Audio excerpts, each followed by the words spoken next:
नमस्कार, आपल्या एज्युकेशन प्लॅटफॉर्मवरती तुमच्या सर्वांचं स्वागत आहे.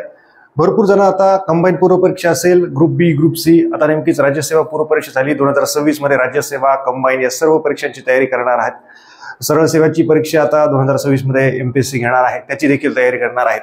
पण मेन महत्वाची गोष्ट आहे की अभ्यासाची नोंद ठेवा. ही भानगड काय नेमकी? ही नवीनच आहे की अभ्यास सगळेच करतात, पण अभ्यासाची नोंद ठेवा ही भानगड काय? तर हा व्हिडिओ पूर्ण बघायचा आहे. ज्यांची पूर्व परीक्षा निघाली, मेन्स दिल्या असतील किंवा आजपर्यंत पूर्व परीक्षा नाही निघाली, मेन्स दिल्या नाहीत, जे काय असेल, इंटरव्ह्यू देत असाल, नोंद ठेवायची. काय नोंद ठेवायची आहे त्या सगळ्या गोष्टी मी तुम्हाला सांगणार आहे. बघा, अभ्यासाची नोंद ठेवा तरच लवकर यश मिळेल. यश मिळणार आहे का? 100% मिळणार आहे. कोणाला 4 वर्ष लागतील, 2 वर्ष लागेल, कोणाला 1 वर्ष लागेल, 6 महिने लागतील, वेळ लागणार आहे, 5 वर्ष, 10 वर्ष लागतील. यश मिळणार आहे का? 100%. आपल्याला कधी आणायचंय? आपल्याला लवकर यश मिळवायचंय. काय भानगडी आहेत? बुकलिस्ट पासून ते इंटरव्ह्यू पर्यंत सगळ्या गोष्टीची नोंद कशी ठेवायची मी तुम्हाला सांगतो. म्हणजे भरपूर जणांना टेन्शन येते की आता सुरुवात केली, इंटरव्ह्यूचं टेन्शन.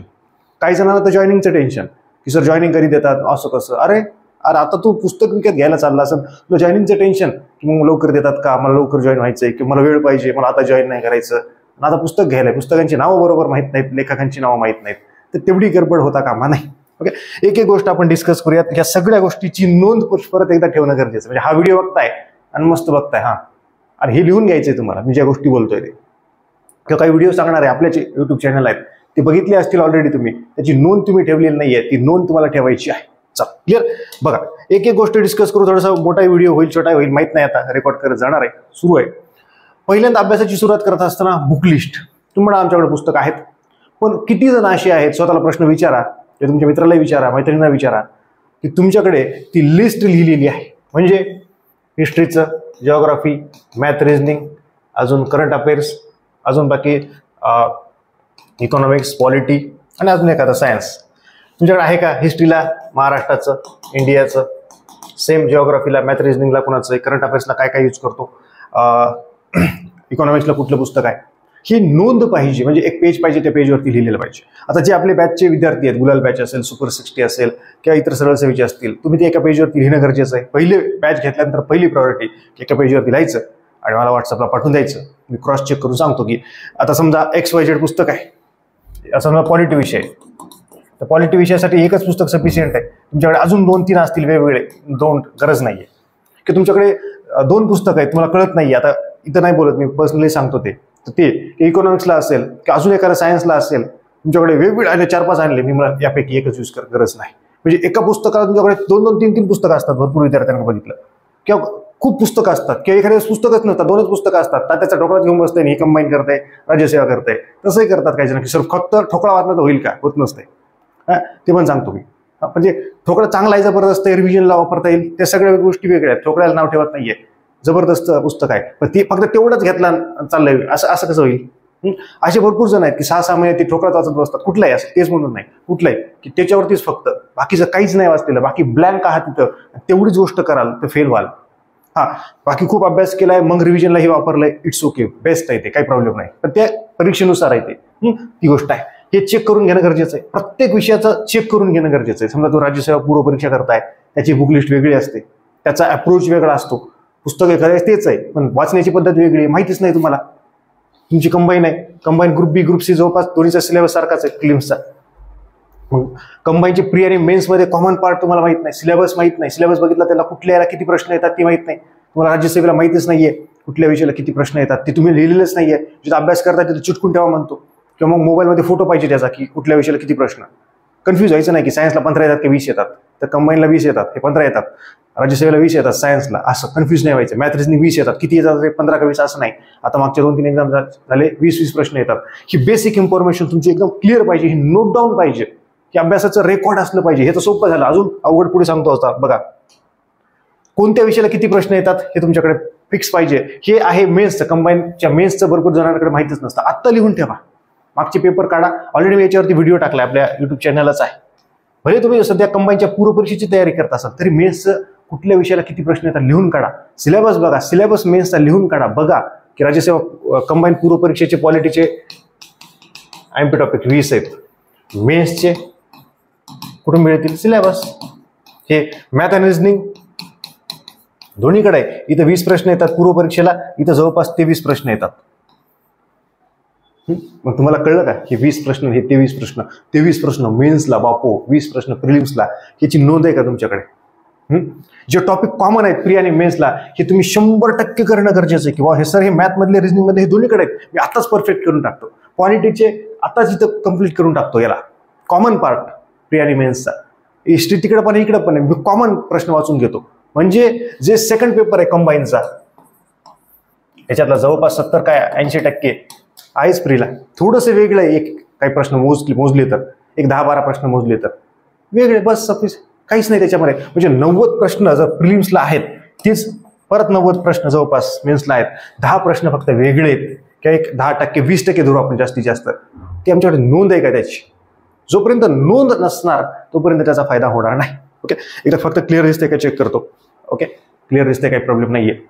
म्हणजे हे जे मी तुम्हाला सांगतोय की प्रिलिम्सचे एवढे टॉपिक, हे सगळं मी अनालिसिस केलेलं आहे. पेपर प्रिंट केलेत, अनालिसिस केलं कुठल्याला, याचे व्हिडिओ देखील टाकलेत मी कंबाईनच्या मेन्सचे, पूर्वपरीक्षेचे टाकलेत, कुठल्या विषयाला किती प्रश्न. आपल्या बॅचमध्ये प्रत्येक विषयाला, म्हणजे उदाहरणासाठी पुढे सांगतो तुम्हाला. बघा की समजा इकडे आपण लिहिलं, समजा हिस्ट्री आहे, महाराष्ट्राची हिस्ट्रीचे IMP टॉपिक्स कंबाईनचे, इंडियाचे, लगेच त्याच्या नोट्स, त्याचं पुस्तक परफेक्ट पद्धतीनं, जिओग्राफीचे कुठले काय या पद्धतीनं.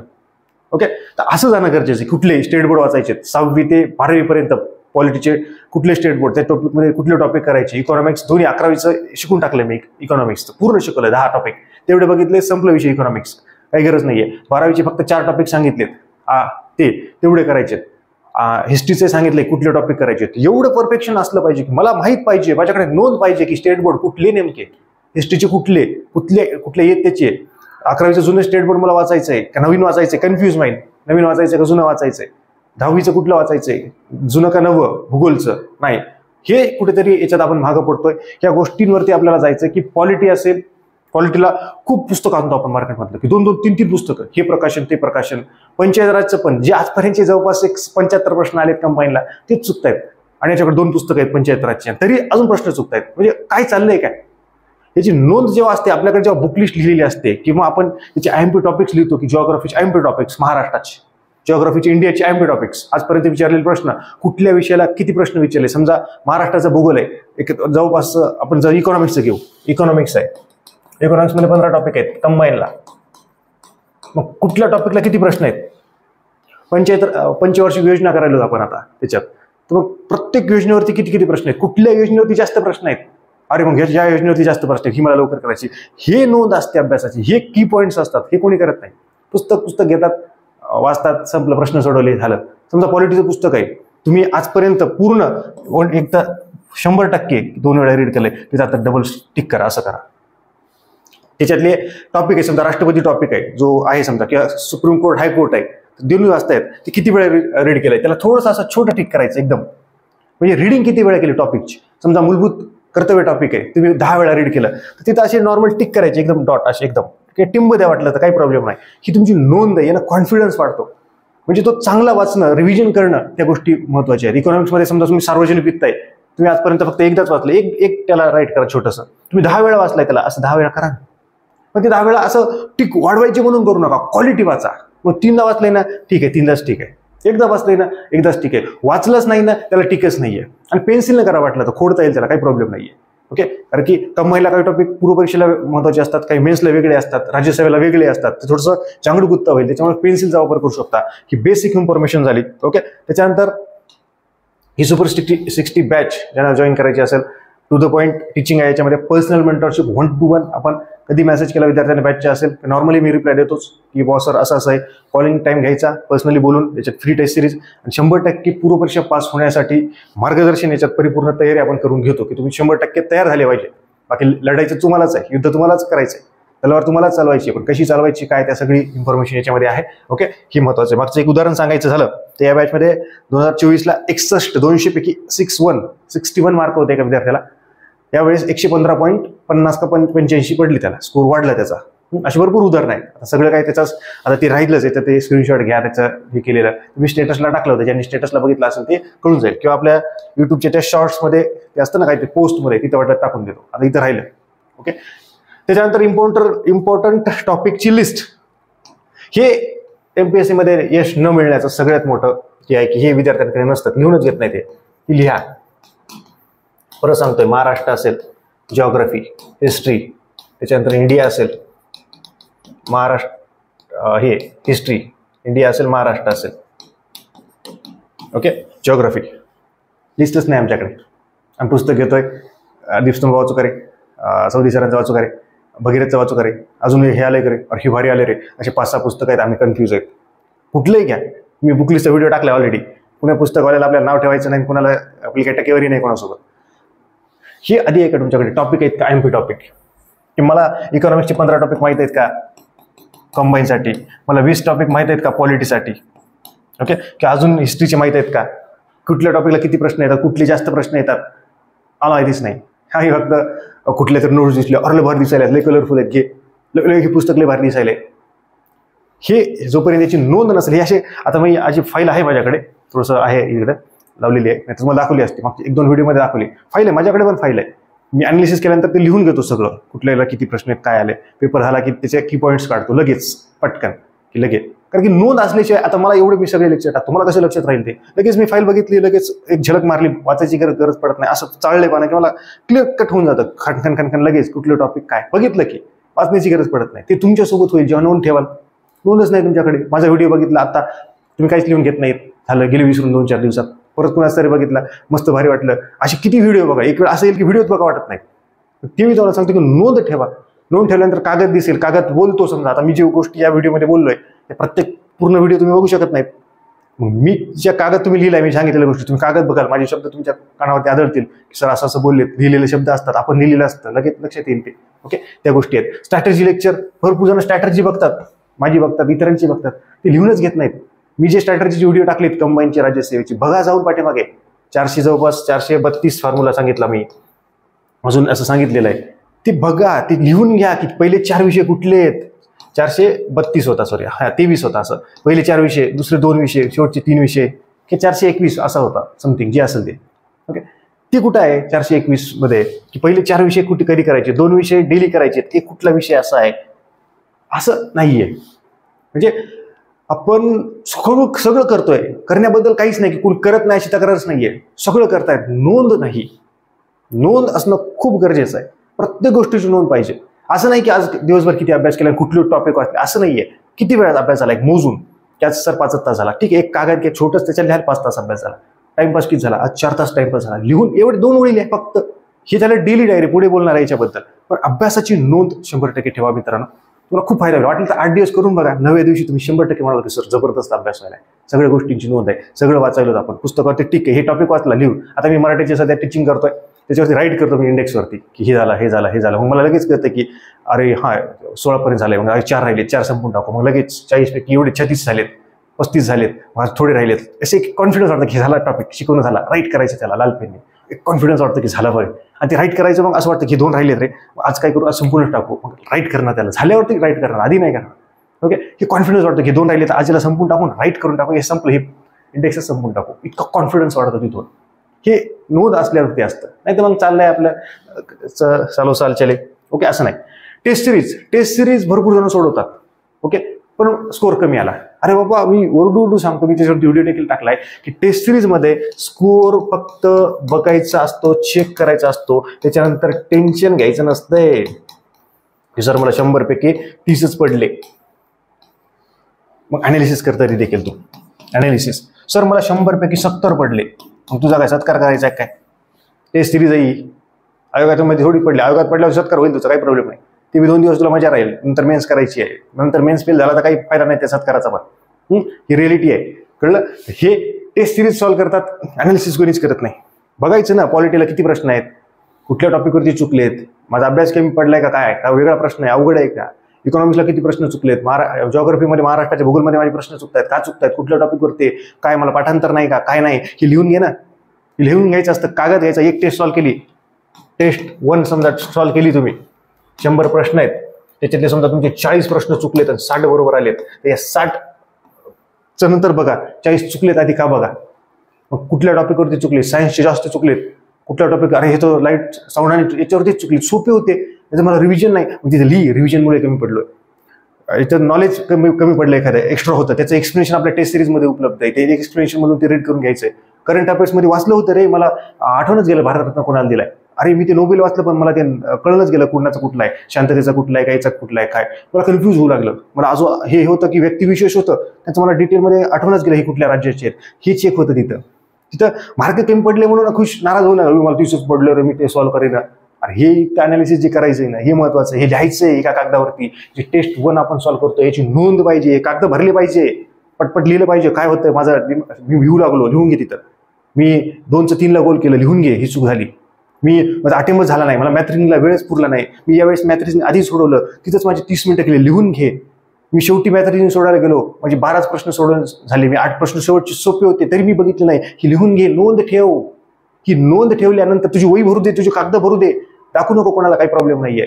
पण तेव्हा तुला त्याचा फायदा होणार आहे, तरच त्या गोष्टी वर्क होतील. अन्यथा या गोष्टी वर्क होणार नाही जोपर्यंत अनालिसिस करणार नाहीत. त्याच्यावर किती टेस्ट सोडवले, एखाद्याला 50 टेस्ट सोडवल्या आणि एकाच अनालिसिस केलं नाही, काहीच फायदा नाही त्याचा. पण तू 5च सोडव, त्याचा परफेक्ट अनालिसिस कर, एक्सप्लेनेशनचा PDF आहे ती प्रिंट कर, जबरदस्त पद्धतीनं अनालिसिस करायचं. कुठल्या एकदम 7 विषय मॅथ रिजनिंग मध्ये कुठल्या टॉपिकचे चुकले, का चुकले, अरे ह्याची प्रॅक्टिस केली मी, माझं सिलोजिझम पण चुकलं, अरे असं होतं का, मी सिलोजिझमचे 20 प्रश्न सोडवणार. अनालिसिस खूप गरजेचं आहे. अनालिसिस शिवाय, नोंद ठेवल्याशिवाय त्या गोष्टीचा फायदा होत नाही. अभ्यास मेहनत सगळी दुनिया करायली, त्याचा फायदा का होत नाही त्यांना. जर मी अभ्यास करता स्कोर वाढणार नाही, तुझ्याकडे चुकांची यादीच नाहीये. आपल्या युट्यूबवरची व्हिडिओ बघणं गरजेचं, त्याच्यात मी भरपूर चुका सांगितल्यात, त्या चुका परत त्या व्हायल्यात. अरे हो सर तुम्ही सांगितलं होतं तरी मी ती चूक करतोय. ती चूक टाळणं गरजेचं आहे, ती लिहून ठेवणं गरजेचं आहे. लिहिल्यानंतर त्या गोष्टी वर्क होतात. आता मी हे केलंय, हे लिहून घेतलंय, मला लगेच कळतंय की पॉईंट्स बघितले की मला काय बोलायचं.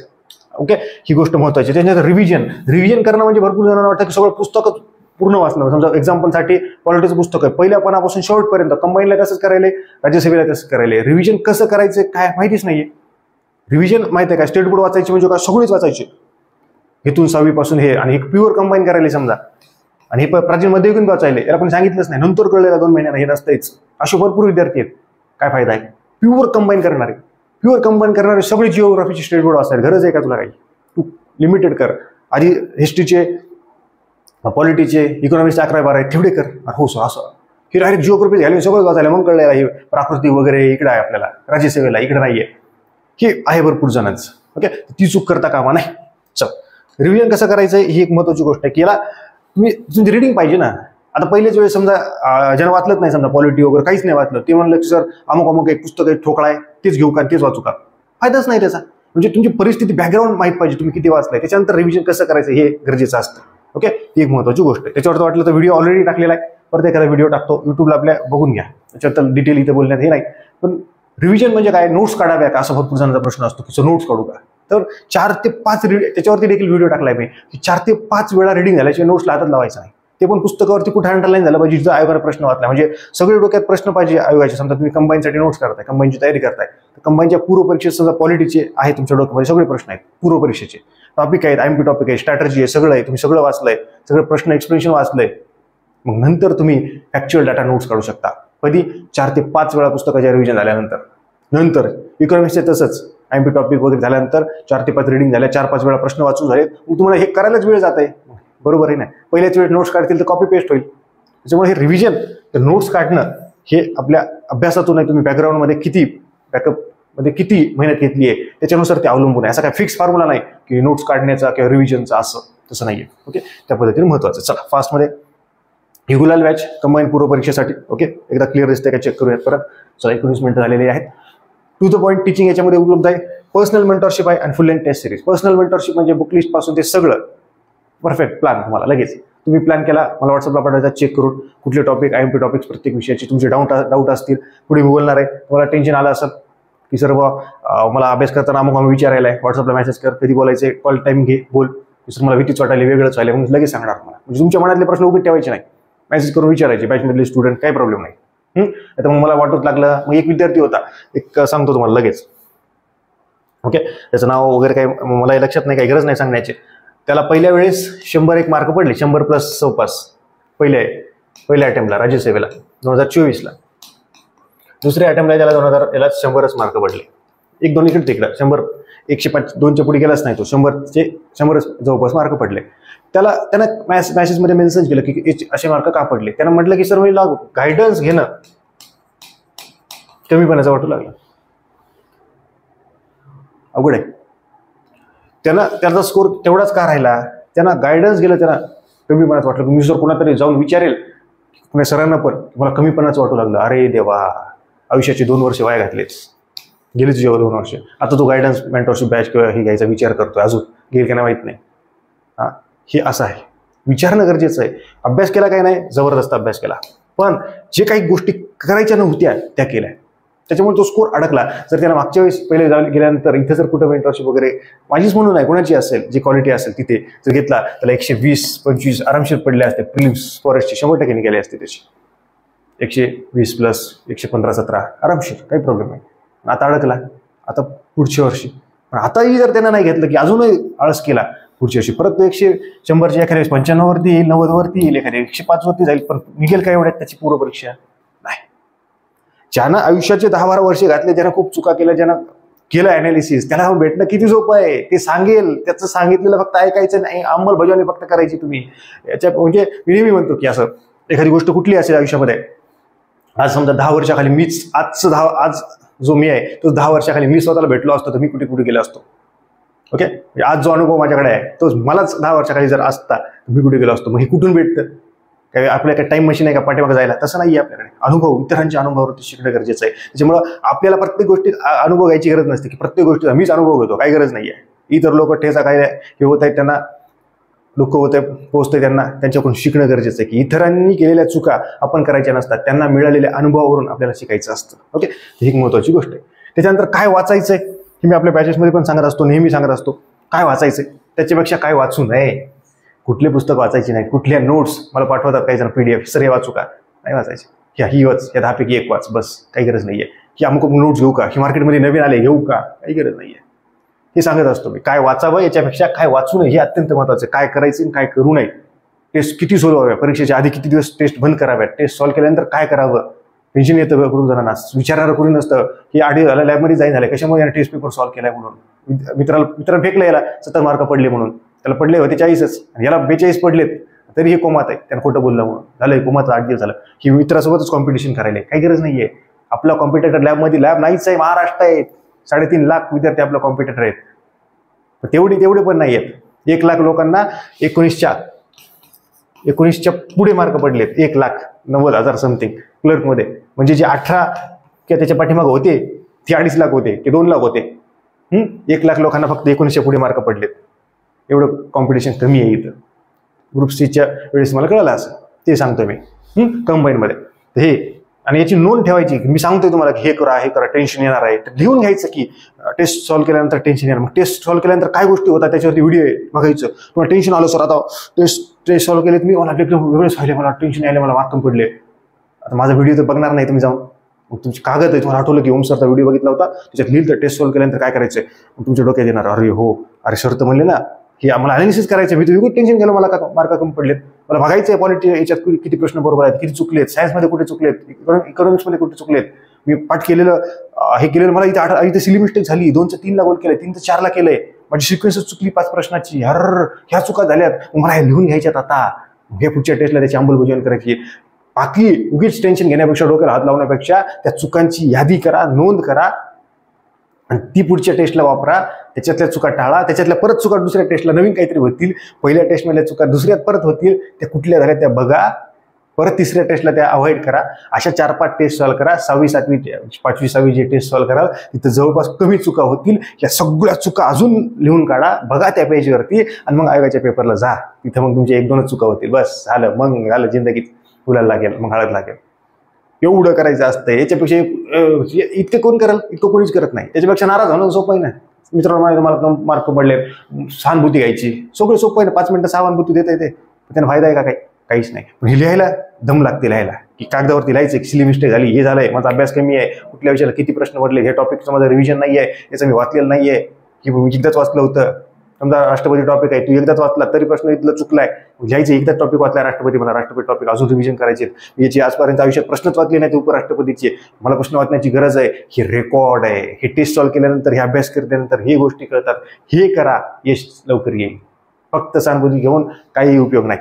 चलो, त्याच्यानंतर आता जी बॅच घेतली, गुलाल बॅच असेल, सुपर 60 असेल, वीकली प्लॅन बनवा, व्हॉट्सअपला पाठवा, चेक करून घ्या. लगेच मला कळतं किती काय. कंबाईन करतायत, मॅथ रिजनिंग दररोज करा, करंट अफेअर्स दररोज करा, तिसरा विषय घ्या, 3 विषय करा दररोजचे, बस सफिशियंट आहेत, 4 करण्याची गरज नाही ना, डोक्यावरून जाईल काही अपवाद सोडले तर. मंथली स्ट्रॅटेजी करा, लिहा, पाठवा मला, सर नवीन आहे, असं आहे, कधीपासून अभ्यास करतोय, रिप्लाय देतो मी, काही प्रॉब्लेम नाही. कधी वाटते कॉलवरती बोलायचं, बॅचमधले विद्यार्थी असतील कॉलिंग टाईम घ्या, नॉर्मली इतरही विद्यार्थी कॉलिंगवरती बोलू शकतात, कॉलिंग टाईम घेऊन काही प्रॉब्लेम नाही आहे. काही चुका असतील मी त्याच्यात लगेच सांगतो की असं असं चुकतंय, हे लिमिट कर, सोपं जातं, लिहायचं पेजवरती तुमची स्ट्रॅटेजी. ओके, त्या पद्धतीने. बुकलिस्ट पण हे 2 गोष्टी लिहून पाठवायच्या फक्त, बाकी तुम्ही मेसेज केला तरी चालतो. बुकलिस्ट आणि तुमची स्ट्रॅटेजी असेल, वीकली असेल, मंथली, पेजवरती लिहायचं. आणि तो पेज तुमच्याकडे असतं ना, तुम्ही लिहित असताना विचार करता नेमकं काय करायचं, की पॉलिटी या महिन्यामध्ये समजा उदाहरणासाठी तुमचा प्लॅन आहे, मॅथ आणि रिजनिंग 1 ते 7 दिवस, 1 ते 7 तारीख, आणि करंट अफेअर्स 1 ते 7 दिवस, आणि तुम्ही घेतला पॉलिटी 1 ते 7 दिवस, असं हे तुमच्या 7 दिवसाचा प्लॅन आहे. ठीक आहे. ओके, मग तुमच्या 8 ते 9 असे 2 दिवस तुम्ही सायन्स घेतलं. सायन्समध्ये तुम्ही घेतला आधी विज्ञान, हे घेतलं बायोलॉजी, जमेल. किंवा तुम्हाला वाटलं फिजिक्स संपवतो या 2 दिवसात, संपव, काही प्रॉब्लेम नाही आहे, असं. मग लगेच पुन्हा 10 ते 17 तुम्ही मॅथ रिजनिंग दररोज, इथं परत घेतला तुम्ही इकॉनॉमिक्स, जमलं. परत 2-3 दिवसानं परत मग फिजिक्स संपवला, केमिस्ट्री, असं एक एक एक एक अशा पद्धतीनं. ओके, म्हणजे तुमचे दररोजचे 3 विषय व्हायलेत, जवळपास हे 7 आणि 7 15 दिवसात 2 विषय कंप्लीट व्हायलेत, आणि हे मॅथ रिजनिंग दररोज व्हायलेच, आणि मध्ये सायन्स व्हायलाय, संपायले. ओके, अशा पद्धतीनं तुमचा वेगळा प्लॅन असू शकतो. त्या पद्धतीनं की तुम्ही 4-4 दिवसात संपू शकता. तुम्ही आता मेन्स वगैरे दिलेत, रिव्हिजन कमी वेळात होईल तुमचं, 4 दिवसात होईल, 3 दिवसात होईल एक विषय, बाकी 2 विषय तुमचे दररोजच आहेत. हे तिसरा विषयाचं बोलतोय आपण, की दररोज एक विषय मॅथ रिजनिंग, दुसरा करंट अफेअर्स, तिसरा फक्त चेंज होणार आहे. हे अभ्यासाचा प्लॅन. मग हे तुमचा 1 ते 7 दिवसात संपेल, नाही तर 10 दिवसात संपेल, किंवा तुमचा 4 दिवसात संपेल, 4 किंवा 5 दिवसात किंवा 3 दिवसात संपेल. हे तुमच्या रिव्हिजनवरती आहे, किती दिवसात संपेल. ते एखाद्याला 15 दिवस लागतील, नवीन आहे, लागेल, काही प्रॉब्लेम नाहीये, वेळ लागेल ना. या वर्षी नाही झालं, पुढच्या वर्षी होणार, पण होशील ना. जर हे असंच उगा तू करायला की 2 तास मॅथ करतो, 1 तास करंट अफेअर्स करतो, 3 तास पॉलिटी करतो, 4 तास इकॉनॉमिक्स करतो, अजून एखादा सायन्स बी करतो, की असे दिवसाचे 5 विषय तू करायला कधी होशील भाऊ. 3 विषय कर, मॅक्झिमम 4 चालेल, पण 4च्या वरी नकोच, 3च करायचे, बस सफिशियंट आहे. ओके, त्या पद्धतीने जायचं.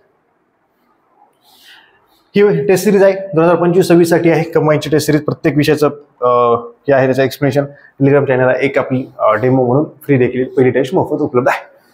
आपण अभ्यासाला कधी सुरुवात केली आहे, म्हणजे तुम्ही आता ठरवलंय की सर 1 जानेवारीपासून करणार आहे, लिहून घे, आणि तिथून मात्र पुढे सुट्टी घेऊ नको, नाही तर मग अजून 6 महिन्यांनी उशिरा सुरुवात कर. पण एकदा सुरुवात केल्यानंतर मध्ये गॅप घ्यायचा नाही, की आता 4 महिने नकोच रे, बोर व्हायला ते, मग करूच नको सुरुवात. मग नाहीतर 4 महिने मग सोडून टाक, कारण की तू आता सुरुवात करणार, पण ते मधले 4 महिने कोणाला माहिती आहेत का नाही. लोक म्हणतात तू 2 वर्ष झालं तयारी करायला, पण मध्ये 6 महिने सोडून दिलं तर तुझ्या डोक्यात फिट होणार की मी 2 वर्ष झालं, 2 वर्ष झालं नाही. ओके, तर ती महत्वाची आहे. कोणत्या परीक्षेचा अभ्यास करणार आहे आधी ठरवा, की राज्यसेवा करणार आहे, कंबाईन करणार आहे, फिक्स करा, आणि त्याचं वर्षभर करा. एक एक्झाम, 1 इयर 1 एक्झाम, कंबाईन करा नाहीतर राज्यसेवा करा, दोन्हीपैकी एक. भरपूर विद्यार्थी म्हणतात सर दोन्हीची एक बॅच करा, होऊ शकत नाही, फायदाच नाही त्याचा. तू एक तर राज्यसेवा कर बाबा, नाही तर कंबाईन कर, दोन्हीपैकी एक, दोन्ही करू नका. हा, 1 वर्ष तुम्हाला झालंय पूर्ण, तुम्ही एक तर तुम्ही वर्षभर राज्यसेवा केली किंवा वर्षभर कंबाईन केली, दोन्हीपैकी एक 100% केली. हा, नंतर तुम्ही समजा तुम्ही राज्यसेवा केली तर कंबाईन करू शकता, किंवा कंबाईन केली तर राज्यसेवा करू शकता, पूर्वचं बोलतोय. पण 1 वर्ष 1 एक्झाम फोकस करावीच लागणार आहे. सगळे जे खाचकळगे काय असतील सगळं कळतं 1 एक्झाम फोकस केल्यानंतर. दोन्ही जर केले ते म्हणतात भरपूर जण कॉमन करा, तेवढी बुद्धी कोणालाच नसते. जे लागतात का ते 3-4 वर्ष लागतात, ती पण सांगतात की दोन्ही करू नका, कारण की ते इतकं सोपं, म्हणायला सोपं आहे हे टॉपिक कर, पण त्याचा माइंडसेट समजत नाही. जोपर्यंत परीक्षेचा अप्रोच माइंडसेट सेट होत नाही तोपर्यंत रिझल्ट येतच नाही. अभ्यास वेगळी गोष्ट आहे, ही अप्रोच आणि माइंडसेट गरजेचं आहे. हे लवकर होतच नसतो. माइंडसेट डेव्हलप होणं इतकी सोपी गोष्ट नाही, तो अनुभव लागतो, तो वेळ लागतो त्याला द्यायचा. त्याच्यामुळे दोन्हीपैकी एक एक्झाम पहिल्यांदा करा वर्षभर, त्याच्यानंतर दुसऱ्या वर्षी मग दोन्ही करा, काही प्रॉब्लेम नाही, कारण तो अप्रोच समजतो. तुम्ही समजा आधी राज्यसेवा केली, त्याचा अप्रोच समजला तुम्हाला, नंतर कंबाईन तुम्हाला आरामशीर कळलं 1 वर्षानंतर, किंवा तुम्ही आधी जरी कंबाईन केली नंतर राज्यसेवा तरी तुम्हाला होऊन जाईल. असं नाही की राज्यसेवा केली म्हणजे कंबाईन होईल. UPSC एक होते, ते UPSC आय झाले, ते म्हणजे मी 4 ते 5 वेळा राज्यसेवा कंबाईन दिली, एकदाही निघली नाही, अप्रोच समजला नाही. त्याचं म्हणणं होतं ते हुशार होते का, हुशार होतेच, पण जोपर्यंत एक्झामची डिमांड, एक्झामचा अप्रोच आणि एक्झाम ओरिएंटेड अभ्यास नसेल तोपर्यंत पूर्व परीक्षा पास होणं किंवा कुठली परीक्षा पास होणं सोपं नाही. अभ्यास वेगळी गोष्ट आहे, परीक्षेचा अप्रोच आणि एक्झाम ओरिएंटेड ते डेव्हलप होणं ती वेगळी गोष्ट आहे. क्लिअर? चल, आणि बाकी समजा तुम्ही आता कंबाईन करताय तर वर्षभर करा, बाकीची सगळे राज्यसेवा द्या, सरळ सेवा द्या, सगळं द्या, अभ्यास फक्त एकाचा करा. अभ्यास 1 वर्ष एकाच एक्झामचा करायचा, पेपर सगळे द्यायचे, मधले सगळे पेपर द्यायचे, कुठल्याच परीक्षेचा अभ्यास करायचा नाही, एकाच करायचा कंबाईन वर्षभर. अभ्यास एकच द्यायचा, मध्ये पेपर द्यायचे, फक्त द्यायचं, जायचं पेपरला द्यायचं, मार्क चेक केली, संपला विषय, हा कंबाईन सुरू. आली पेपर, असं चालू आपण समजा पुढे चालू होतं रेल्वेला, की आलं बघितलं, हा खिडकीतून बघायचं, वाव भारी, आपल्याला जायचं कुठं, समजा गोव्याला जायचंय तर वाट्यात कुठंच थांबायचं नाही, उतरून, नाही तर मग रेल्वे पुढे जाईल, मग आपण इकडेच थांबू. त्याच्यामुळे यायला खिडकीतून बघायचं, ओके यायचं, संपला कार्यक्रम, पुढे जायचं. आपलं ध्येय हा वर्षभर तिथं आपल्याला जायचं कंबाईनपर्यंत, या पद्धतीने जायचं आपल्याला. ओके, त्या पद्धतीने. शेवटी अभ्यास करताना तुमच्या मनात प्रश्न येतात, लिहून घ्या. येतात ना प्रश्न बॅचमधले विद्यार्थी. आता हे असं मी म्हणणार नाही की सगळेच विचारा, सगळेच विचारायचं, भरपूर प्रश्न येतील. त्याच्यामुळे ही जी आहे हे बॅचमधल्या विद्यार्थ्यांनी विचारलं सोपं जात आहे. बॅचमधल्या विद्यार्थ्यांनी तुमच्या मनात प्रश्न यायले की मला भीतीच वाटायली, हे वाटायला, लिहून घ्या, पाठवा मला व्हॉट्सअपला. ओके, एखाद्या रविवारी वगैरे पाठवा, काही प्रॉब्लेम नाही, शनिवारी पाठवा, कधी आठवड्यातून एकदा पाठवून द्या. सर असं आहे की कॉलिंग टाईम घ्या, मला व्हॉट्सअपला पाठवा, विचारा. कॉलिंगवरती विचार वाटला, तुमच्यासमोर कागद राहील की असं सर मला असं व्हायले, कागद असल्यावर तुम्हाला प्रश्न पण राहतील ना की असं. ओके, त्या पद्धतीने विचारा तुमच्या मनातले प्रश्न, कारण कोणाला विचारणार आता तुम्ही, आणि बिंदास विचार. असं नाही की एखाद्या सर माझं ब्रेकअप झालं होतं, माझ्या गर्लफ्रेंडची मला आठवण आहे, विचार एखाद्या काय व्हायला, एखाद्या वेळेस देईल मी उत्तर, त्याचं असेल माझ्याकडे उत्तर तर देईल, नाही एखाद्या याच्याबद्दल काय मला माहीत नाही असं म्हणेल मी, पण विचारा तर खरी. एखाद्या वेळेस निघून जात आहे असं उत्तर की जबरदस्त उत्तर, एखाद्या वेळेस निघून जातं सांगता काय सांगताय. असं काय मी असं सिस्टमॅटिक उत्तर शोधण्याचं हे नसतो करत, माझ्या मनातून बोलतो मी, एखाद्या वेळेस उत्तर निघून जातं, कधी मलाच वाटतं अरे काय भारी उत्तर दिलंस, जबरदस्त. असं जे आहे ते मनातून बोलायची सवय आयुष्यात, त्याच्यामुळे कधी कधी एकदम भारी उत्तर पण निघून जातं, मला भारी वाटतं की एवढं तुझ्याकडे होतं का, अरे जबरदस्त.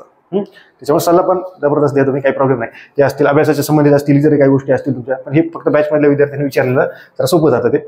आता मग ते युट्यूब आहे, प्लॅटफॉर्म आहे, जबरदस्त पद्धतीने मेसेज येतील, कॉल येतील, तेवढं होऊ शकणार नाही. ओके, कधीमध्ये एखाद्या वेळेस मी व्हॉट्सअपला टाकत असतो, तुमच्या मनातले प्रश्न विचारा, जसं आठवड्यातून एकदा घेत असतो, त्यावेळेस विचारलं तरी काही प्रॉब्लेम नाही. ओके, चल. त्याच्यानंतर तुम्हाला जर माझे व्हॉट्सअपचे स्टेटस दिसत नसतील तर 94 या व्हॉट्सअपच्या क्रमांकावर मला तुमचं पूर्ण नाव, तुमच्या जिल्ह्याचं नाव, तुमच्या डिग्रीचं नाव, पासआउट वर्ष, या सगळ्या गोष्टी पाठवा, म्हणजे तुमचा कॉन्टॅक्ट माझ्याकडे सेव्ह होईल, माझाही कॉन्टॅक्ट तुमच्याकडे सेव्ह करा. ओके, आणि तुम्हाला व्हॉट्सअपचे डेली स्टेटस अपडेट्स मिळतील. कधी तुमच्या जिल्ह्यामध्ये वगैरे आलो, मलाही सोपं जाईल स्टेटस टाकल्यावर कळायला की या जिल्ह्यात भेट होईल आपली कदाचित, की तुम्ही इकडे आले तिकडे भेट होईल. ओके, अजून जे काही तुमचे प्रश्न असतील व्हॉट्सअपला मेसेज करा, बिंदास्त मेसेज करा, एक मित्र म्हणून मेसेज करा तरी काही प्रॉब्लेम नाहीये. कमेंट सेक्शनमध्ये कमेंट करा आणि जास्तीत जास्त जणांपर्यंत हा व्हिडिओ शेअर करा. अशा जबरदस्त लेक्चर्स पुढच्या व्हिडिओमध्ये भेटूयात. तोपर्यंत धन्यवाद.